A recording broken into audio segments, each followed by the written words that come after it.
Technique de calcul du déterminant.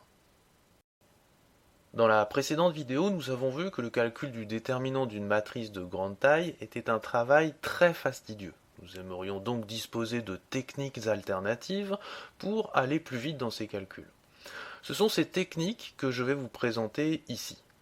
Dans un premier temps, on va examiner le calcul de déterminant sur des matrices remarquables. Et vous verrez que pour ces matrices, le calcul sera immédiat et sans effort. Ensuite, je vous exposerai un certain nombre de propriétés que vérifie le déterminant, et nous utiliserons ces propriétés pour ramener le calcul du déterminant au calcul de matrices remarquables. Et vous le verrez, les méthodes que l'on emploie sont complètement semblables aux techniques d'élimination de Gauss que l'on a rencontrées à plusieurs reprises dans ce cours. Comme dans la vidéo précédente, les propriétés sur le déterminant seront acceptées sans démonstration pour éviter de faire un long détour par la théorie des déterminants. Nous allons examiner le calcul du déterminant dans la situation des matrices triangulaires supérieures. Et vous allez voir que ce calcul peut se faire immédiatement. Mais tout d'abord, qu'est-ce qu'une matrice triangulaire supérieure? Je vous en ai mis ici deux exemples. C'est en fait une matrice où les nombres sont concentrés sur la partie supérieure de la diagonale de la matrice. Si bien qu'on voit apparaître un triangle sur le haut, que je vous mets en pointillé comme ceci. Pareil sur cette situation, vous voyez, tous les nombres sont concentrés sur la partie supérieure de la diagonale de la matrice, si bien qu'un triangle apparaît comme ceci. Donc en fait, une matrice est dite triangulaire supérieure si en dessous de la diagonale, vous n'avez que des zéros, comme dans ces deux situations-là. Alors faisons le calcul du déterminant dans ces deux exemples-là. Alors nous prenons le coefficient qui est en haut de la première colonne, c'est-à-dire 1, et nous le multiplions par le déterminant une fois que l'on a rayé la ligne et la colonne adjacente, c'est-à-dire ici le déterminant de 2, 0, 8 et 5. Ensuite on prend le coefficient en dessous, 0, et on le multiplie par le déterminant de la matrice une fois qu'on a rayé ligne et colonne adjacente, c'est-à-dire 4, 0, 5, 5. Enfin, même chose pour le dernier coefficient, 0 fois le déterminant de la matrice restante, 4, 2, 5, 8. Et on alterne les signes, plus, moins, plus. Maintenant, ce qu'on voit ici, c'est que là, on va faire 0 fois un déterminant et 0 fois un déterminant. Donc, quoi qu'il arrive, ça va faire 0 pour ces deux opérations-là. Donc, ça ne sert à rien de les faire. Ça et ça fait 0. Donc, le calcul du déterminant de cette matrice se concentre uniquement sur ce calcul. Alors, faisons le calcul de ce déterminant-là. Le déterminant de cette matrice, c'est 2 fois 5 moins 0 fois 8, c'est-à-dire 2 fois 5. Donc, le résultat sera 1 fois 2 fois 5, c'est-à-dire 10. Maintenant, examinons ce résultat. 1 fois 2 fois 5. 1, 2 et 5 sont en fait les coefficients qui se trouvent sur la diagonale de la matrice. 1, 2 et 5. Autrement dit, le déterminant de cette matrice est le produit de ces éléments diagonaux. Alors quand on voit ça, on se dit, est-ce qu'on peut généraliser ce résultat? Et en fait, la réponse est oui. Alors pour vous en convaincre, on va regarder un deuxième exemple avec une matrice 4, 4. Calculons son déterminant. Nous prenons le coefficient qui se trouve tout en haut, donc 2, et nous multiplions par le déterminant de la matrice restante une fois qu'on raye ceci et cela, c'est-à-dire 4, 0, 0, 1, moins 1, 0, moins 1, 2 et moins 2. Ensuite, on prend le coefficient en dessous qui va faire 0 fois un déterminant, mais comme on multiplie par 0, il n'y aura rien. Ensuite, pareil en dessous, 0 fois un déterminant, donc il n'y aura rien. Et 0 fois un déterminant encore, donc 0. Et puis on alterne les signes. Plus, moins, moins. Ces éléments ne donnent rien, donc finalement, ça va faire 0. Tout va se concentrer dans ce calcul-là. Poursuivons le calcul. Ça nous fait 2 fois le déterminant de cette matrice, c'est-à-dire 4 fois la matrice qui est ici, moins 1, 0, 2, moins 2. Ensuite, 0 fois le déterminant restant, et 0 fois le déterminant restant. Et encore, alternance des signes. Ça donne rien du tout, donc il reste seulement ce calcul à opérer. Ça va nous faire 2 fois 4 fois le déterminant de cette matrice, c'est-à-dire moins 1 fois moins 2, moins 0 fois 2, c'est-à-dire moins 1 fois moins 2. Moins 1 fois moins 2. Et ce que l'on observe à nouveau, c'est que le résultat du déterminant de cette matrice, eh bien, c'est le produit des éléments diagonaux. 2, 4, moins 1, moins 2. 2, 4, moins 1, moins 2. Ce que nous allons faire maintenant, c'est généraliser ce résultat.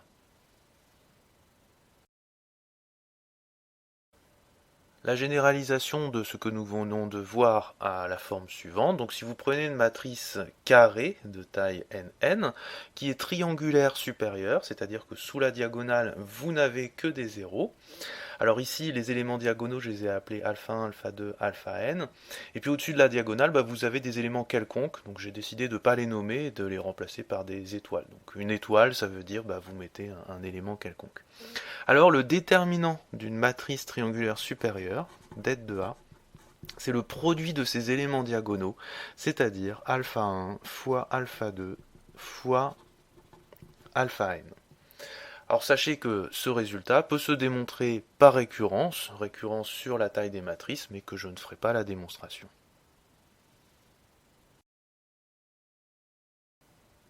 Maintenant, nous allons lister les propriétés que vérifie le déterminant d'une matrice en vue d'en faciliter le calcul. La première propriété que l'on va examiner est l'invariance par transposition. Mais avant d'aborder cette propriété, il faut que je vous parle de la notion de transposé d'une matrice. Alors si vous prenez une matrice qui a n colonnes, comme ceci, la transposée de la matrice, ça sera une nouvelle matrice que l'on note généralement comme ceci, transposée de A. Donc c'est un petit t qu'on met en haut et à gauche de la matrice. Et la transposée de A a la forme suivante. Vous allez prendre la première colonne de la matrice A, mais vous allez la mettre sous forme de ligne à la première place. Ensuite, vous prenez la deuxième colonne et vous la mettez sous forme de ligne à la deuxième place. Et vous poursuivez ceci jusqu'à la dernière colonne. Donc ici, vous allez avoir Cn, mais sous forme de ligne à la dernière place. Alors pour que vous visualisiez bien le processus, je vais vous donner un exemple. Si vous prenez la matrice A qui a la forme suivante, 1, 2, 3, 4, 5, 6, la transposée de cette matrice est la suivante. Donc vous prenez la première colonne 1, 2 et vous la mettez sous forme de ligne en haut, 1, 2. Vous prenez la deuxième colonne 3, 4 et vous la mettez sur la deuxième ligne, 3, 4. Enfin, vous prenez la dernière colonne, 5, 6, et vous la mettez ici, 5, 6. Le processus que l'on vient de faire, c'est ce que l'on appelle la transposition d'une matrice.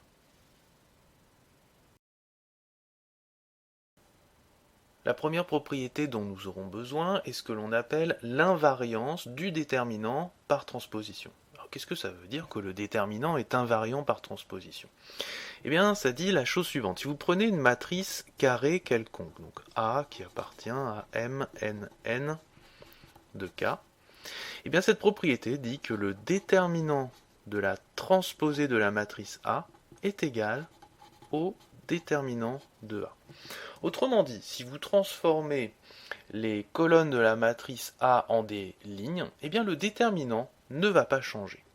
Alors je ne vais pas démontrer ce résultat, mais je veux quand même vous montrer qu'il fonctionne sur des matrices de petite taille, par exemple des matrices de taille 2,2. Alors si vous prenez une matrice quelconque de taille 2,2, A, B, C, D, et que vous en prenez la transposée, donc la première colonne c'est AB qui va devenir la ligne AB, la deuxième colonne c'est CD qui va devenir la ligne CD. Calculons le déterminant dans ces deux cas de figure. Le déterminant de A par la règle du gamma, c'est AD moins BC. AD moins BC. Calculons maintenant le déterminant de la transposée de A. Ça nous donne AD moins CB. Oui, mais CB et BC, c'est la même chose. Donc c'est aussi égal à AD moins BC. Et on se rend compte que le déterminant dans les deux cas de figure conduit au même résultat. Par conséquent, la propriété qui est ici est vérifiée pour les matrices 2,2. Alors cette propriété, elle est intéressante, puisqu'elle dit que si vous avez une propriété du déterminant qui concerne les colonnes, eh bien nous aurons automatiquement aussi une propriété du déterminant qui concerne les lignes. Et c'est cette remarque que nous allons utiliser régulièrement au cours de la vidéo. Pour illustrer l'utilisation de l'invariance par transposition, nous allons examiner le déterminant d'une matrice triangulaire inférieure. Alors rappelez-vous, nous avons déjà vu le déterminant d'une matrice triangulaire supérieure, c'est-à-dire une matrice où les nombres se concentrent sur un triangle au-dessus de la diagonale et où il n'y a que des zéros en dessous de la diagonale. Et nous avons vu que le déterminant d'une telle matrice est le produit des éléments diagonaux, alpha 1, alpha 2, alpha n. Maintenant, regardons une matrice triangulaire inférieure. Qu'est-ce que c'est qu'une matrice triangulaire inférieure? Eh bien, cette fois-ci, les nombres se concentrent en dessous de la diagonale et il n'y a que des zéros au-dessus. Et le déterminant d'une telle matrice fonctionne exactement comme pour une matrice triangulaire supérieure, c'est-à-dire est égal au produit des éléments diagonaux, alpha 1, alpha 2, alpha n. Pour démontrer ce résultat-là, nous allons utiliser l'invariance par transposition. Prenons notre matrice triangulaire inférieure. Nous savons que le déterminant de cette matrice est égal au déterminant de sa transposée. Prenons donc la transposée de cette matrice. Ça nous donne le déterminant de... Donc la première colonne qui est ici, on va la mettre en ligne. Ça nous fait alpha 1 et des nombres quelconques. La deuxième colonne va devenir une deuxième ligne. 0, alpha 2 et des nombres quelconques. Et on continue jusqu'à la dernière colonne. Donc 0, ici on va avoir alpha n, 0, et ici des nombres quelconques.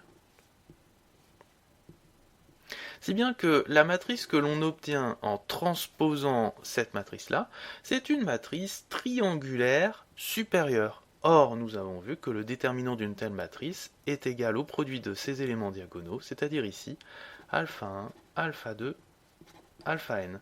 Et on vient de démontrer que le déterminant d'une matrice triangulaire inférieure est égal au produit de ses éléments diagonaux.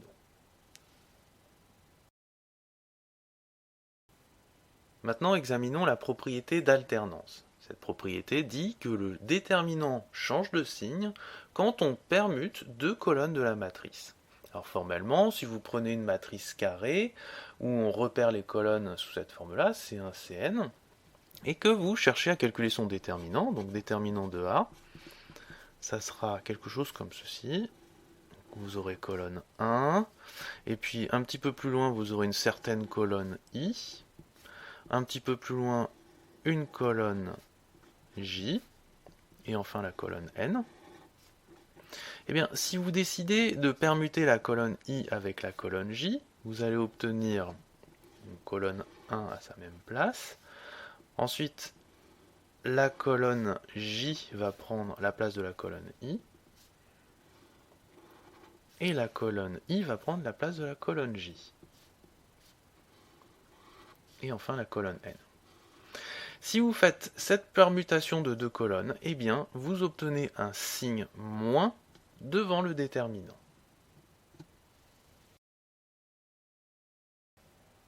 On peut utiliser la propriété d'alternance pour aller plus vite dans certains calculs de déterminants. Examinons ces deux exemples qui le montrent bien. Vous voyez ici, on pourrait calculer le déterminant directement en développant par rapport à la première colonne. Mais ça serait plus intéressant d'avoir cette colonne-là en première position, parce qu'il y a des zéros dedans. Donc ce que nous allons faire, nous allons permuter la troisième et la première colonne pour amener la troisième en première position.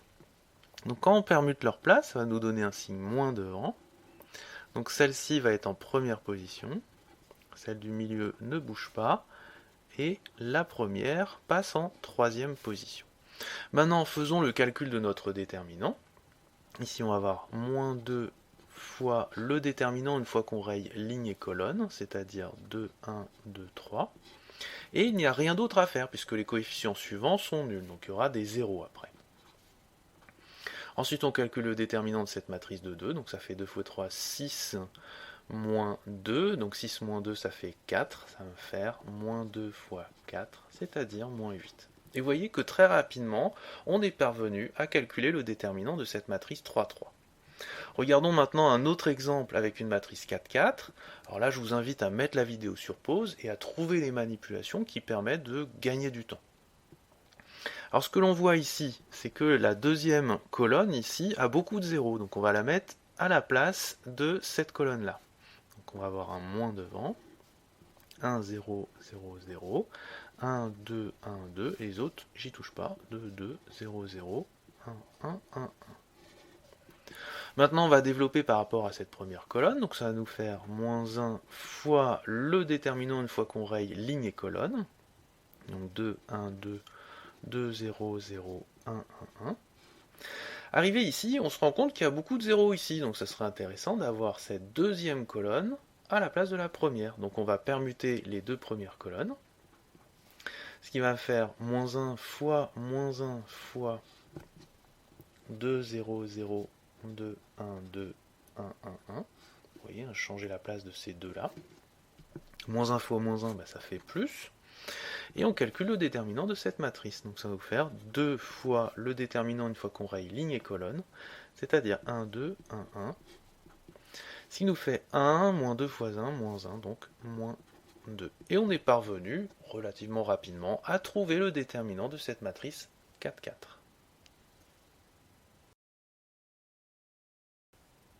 Rappelez-vous, lorsque nous avons vu l'invariance du déterminant par transposition, je vous avais dit qu'une propriété qui aurait lieu sur les colonnes donnerait à une propriété qui a lieu sur les lignes également. C'est ce que nous allons voir ici pour la propriété d'alternance. Nous avons vu que lorsque l'on permute deux colonnes du déterminant d'une matrice, ce déterminant change de signe. Eh bien, on a la même chose avec les lignes. Le déterminant change de signe quand on permute deux lignes. Alors je vais démontrer ce résultat-là. Donc ici, j'ai pris une matrice carrée et j'ai repéré les lignes. Et je vais montrer qu'en changeant la place de LI et de LJ, eh bien, le déterminant va changer de signe. Et pour faire ça, on va utiliser l'invariance par transposition. Comme le déterminant est invariant par transposition, eh bien, ce déterminant est aussi égal au déterminant où les lignes deviennent des colonnes. Donc, la ligne 1 va devenir la colonne 1. Je vais garder son nom. La ligne I va devenir la colonne I. La ligne J va devenir la colonne J. Et la ligne N va devenir la colonne N. Maintenant, nous savons que si nous permutons ces deux colonnes ici, le déterminant change de signe, donc ça va faire moins. Donc ligne 1, ligne J, ligne I, ligne N. Vous voyez, j'ai changé la place de ces deux colonnes. Et enfin, par invariance par transposition, je peux transformer toutes mes colonnes en lignes, ce qui va me donner moins. Le déterminant donc de cette colonne-là va redevenir ce qu'elle était au départ, c'est-à-dire la ligne 1. Ceci va donner la ligne J. Ceci va donner la ligne I. Et ceci, la ligne N. Maintenant, regardez l'égalité entre ces deux déterminants. Eh bien, lorsque je change la place de ligne I et ligne J, vous voyez, c'est ce qui se passe ici, eh bien, je mets un signe moins devant le déterminant, ce qui démontre le corollaire. Passons maintenant à la propriété de factorisation. Cette propriété nous dit qu'on peut factoriser devant le déterminant un multiple d'une colonne. Alors plus précisément, si vous avez le déterminant d'une matrice qui ressemble à ceci, c'est-à-dire l'une des colonnes peut s'écrire comme scalaire fois un vecteur colonne, eh bien ce scalaire, vous allez pouvoir le sortir du déterminant, ce qui va vous donner lambda fois le déterminant de colonne 1, colonne I, colonne N. D'autre part, comme c'est une propriété sur les colonnes, grâce à la propriété d'invariance par transposition, ça nous donne aussi une propriété sur les lignes. C'est-à-dire que si vous avez un déterminant de ce type-là à calculer, dont l'une des lignes peut être factorisée par un scalaire, et bien ce scalaire, vous allez pouvoir le sortir du déterminant. Ça va vous donner lambda fois le déterminant de la matrice qui a cette forme-là. Ligne 1, ligne I et ligne N.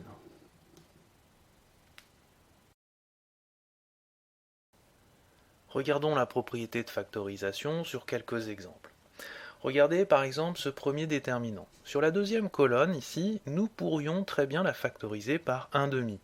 Ceci, c'est 1/2 fois la colonne 3, 1, 5. Comme on peut factoriser par 1/2, eh bien ce 1/2, on va pouvoir le mettre devant le déterminant, si bien que ça va nous donner 1/2 fois le déterminant. Donc la première colonne, on n'y touche pas, 1, 2, 1. On factorise le 1/2 qui est ici, il va rester donc 3, 1, 5. Et 3, 1, 1.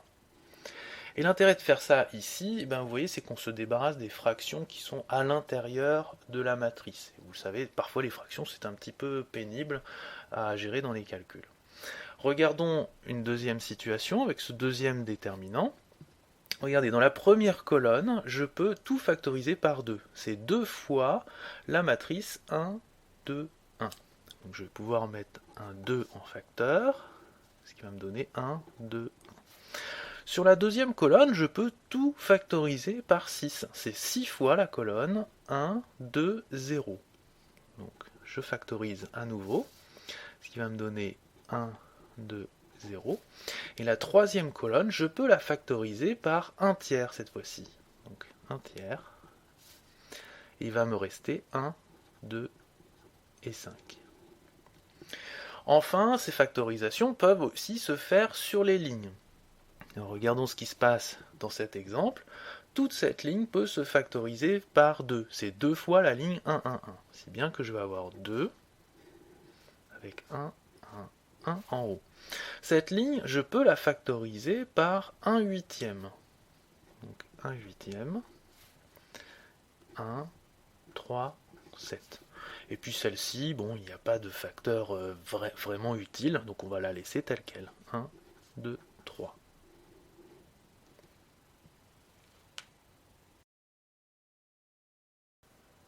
Voici maintenant la dernière propriété que je souhaite vous présenter concernant les déterminants.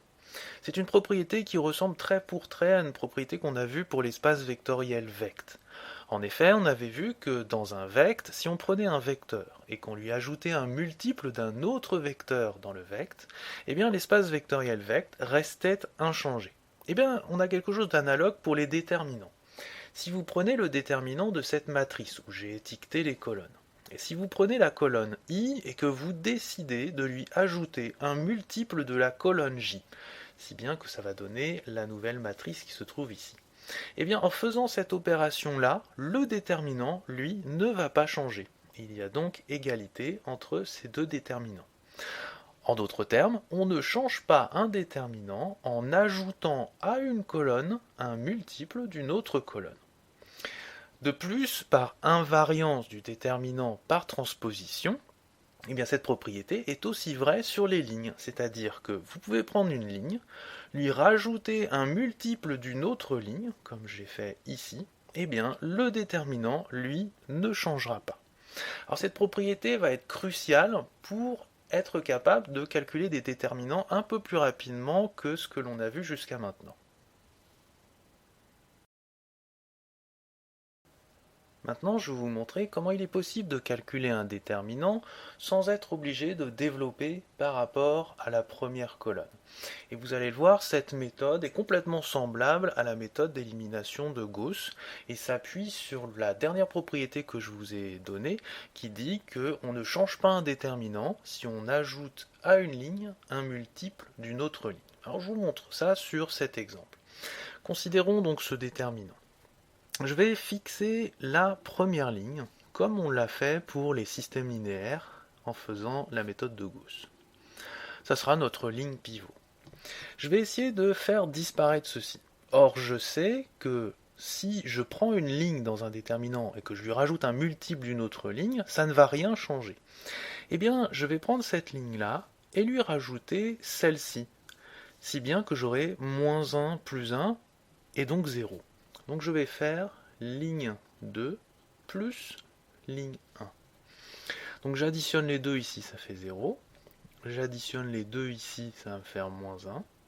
J'additionne les deux ici, ça fait 3.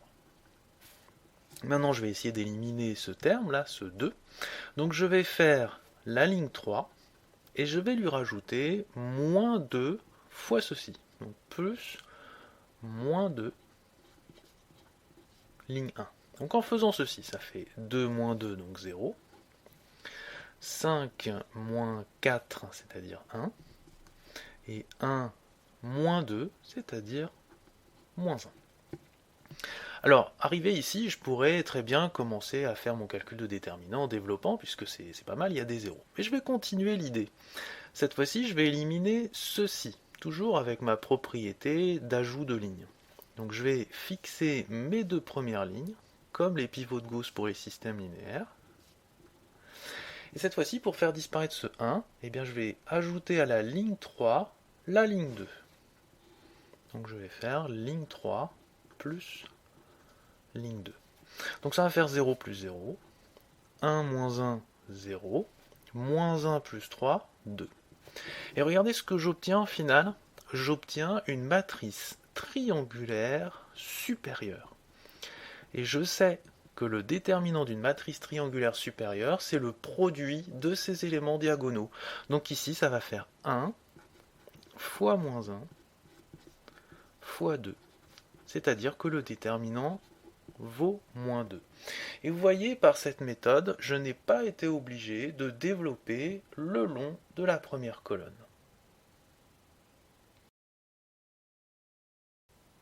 Pour ce dernier exemple, nous allons utiliser la même stratégie que dans l'exemple précédent, c'est-à-dire effectuer des éliminations de Gauss pour faire apparaître une matrice triangulaire supérieure dont le déterminant est facile à calculer.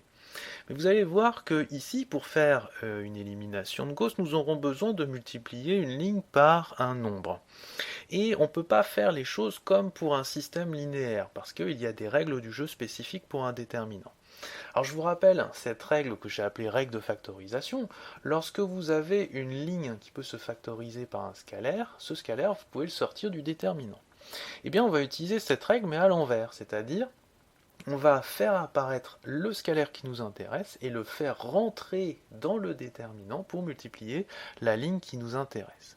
Alors malgré cette petite difficulté, je vous invite quand même à mettre la vidéo sur pause et à chercher par vous-même cet exemple. Vous pourrez ainsi voir si vous avez compris le mécanisme et voir si vous êtes capable de lever ce genre de petites difficultés tout seul. Alors allons-y, regardons ce déterminant. Et si on veut éliminer ce terme-là, nous avons donc envie de faire 2 lignes 2 moins 3 lignes 1. Si bien que ça nous fera 6 moins 6. Mais il y a un petit problème, parce qu'il va falloir multiplier la ligne 2 par 2. Donc il faut trouver un moyen justement de le faire. Et l'astuce est la suivante, c'est de se dire, ce déterminant c'est aussi égal à 1,5 fois 2 fois le déterminant. Donc 2, 2, 3, 3, 5, 5, 2, 1, 2. Donc il y a bien égalité, j'ai juste multiplié par 1, 2 sur 2 ça fait 1.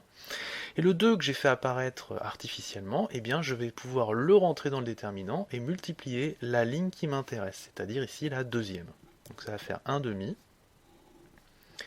de 2, 2, 3, 6, 10, 10. Donc, vous voyez la ligne 2 a été multipliée par 2, et 2, 1, 2. Faisons une petite pause là-dessus. Cette étape-là, vous n'êtes pas obligé de l'écrire. Vous pouvez vous dire, j'ai envie de multiplier cette ligne par 2, donc je le fais, et pour compenser la multiplication, je mets 1 demi devant, ce qui vous permet de gagner du temps en écriture. Maintenant, on va pouvoir faire l'élimination. Donc ça fait 1 demi, je fixe ma ligne pivot, qui est 2, 2, 3, et j'élimine. Alors pour éliminer, donc je prends la deuxième ligne, ligne 2, et je vais lui rajouter moins 3 la ligne 1.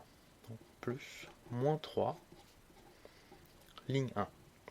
Ça va me donner 6, moins 2 fois 3, 6, 0, ça a été fait pour. 10, moins 2 fois 3, 6, ça fait donc 4. Et 10, moins 3 fois 3, 9, ça fait 1. Maintenant, je vais éliminer ce terme-là. Donc, je prends la ligne 3 et je lui rajoute moins 1 fois la ligne 1. Ça va me donner 2 plus moins 2, c'est-à-dire 0. Ensuite, 1 moins 2 moins 1. Et 2 moins 3 moins 1. J'arrive ici, j'ai envie d'éliminer ce terme-là en utilisant le terme du dessus. Donc je peux par exemple multiplier cette ligne par 4, ce qui facilitera l'élimination. Alors, comme je veux multiplier cette ligne par 4, pour compenser la multiplication, je vais mettre un quart devant. Un quart. Donc les deux premières lignes, je les recopie. Et je multiplie cette ligne par 4, ce qui me fait 0, moins 4, moins 4. Donc je répète l'idée, je veux multiplier cette ligne par 4, donc je la multiplie par 4, et pour compenser la multiplication, je mets un quart devant. Et maintenant, j'élimine. Donc devant, c'est un huitième. Je fixe mes deux premières lignes. Et pour éliminer, j'ai qu'à faire ligne 3 plus ligne 2. Donc ligne 3 plus ligne 2. Donc 0 plus 0, 0. Moins 4 plus 4, 0. Moins 4 plus 1, moins 3. J'arrive enfin à une matrice triangulaire supérieure, et le déterminant, c'est le produit des éléments diagonaux. Donc ça fait 2 fois 4 fois moins 3 sur 8. On simplifie, et il reste moins 3. Et je viens ainsi de calculer le déterminant de cette matrice 3, 3, sans être obligé de développer par rapport à la première colonne. En résumé, qu'est-ce qu'il faut retenir de tout ceci? D'abord, sachez que le déterminant d'une matrice triangulaire supérieure ou d'une matrice triangulaire inférieure est égal au produit de ses éléments diagonaux. Vous devrez savoir transposer une matrice. Transposer une matrice consiste à prendre une à une les colonnes de la matrice et à les réécrire sous forme de lignes. Vous devrez connaître toutes les propriétés que l'on a vues sur le déterminant. La première est l'invariance par transposition, qui dit que le déterminant de la transposée d'une matrice est égal au déterminant de la matrice initiale. Et avec cette propriété, on pourra affirmer que dès que l'on dispose d'une propriété du déterminant sur les colonnes, eh bien nous aurons automatiquement également une propriété sur les lignes. Vous devrez connaître la propriété d'alternance qui dit que le déterminant change de signe quand on permute deux lignes ou deux colonnes. Vous devrez connaître la propriété de factorisation qui dit que si on peut factoriser une colonne par un scalaire, eh bien on peut déplacer ce scalaire devant le déterminant. Et même chose pour les lignes. Et vous devrez connaître la propriété d'invariance par ajout, qui dit qu'on ne change pas un déterminant en ajoutant à une colonne un multiple d'une autre colonne. Et même chose pour les lignes. Concernant la méthodologie maintenant, retenez que la propriété d'alternance permet de déplacer des lignes ou des colonnes pour en faciliter les calculs. Nous en avons vu plusieurs exemples où systématiquement nous avons mis à la première place une colonne comportant beaucoup de zéros, ce qui a permis d'accélérer considérablement le calcul du déterminant.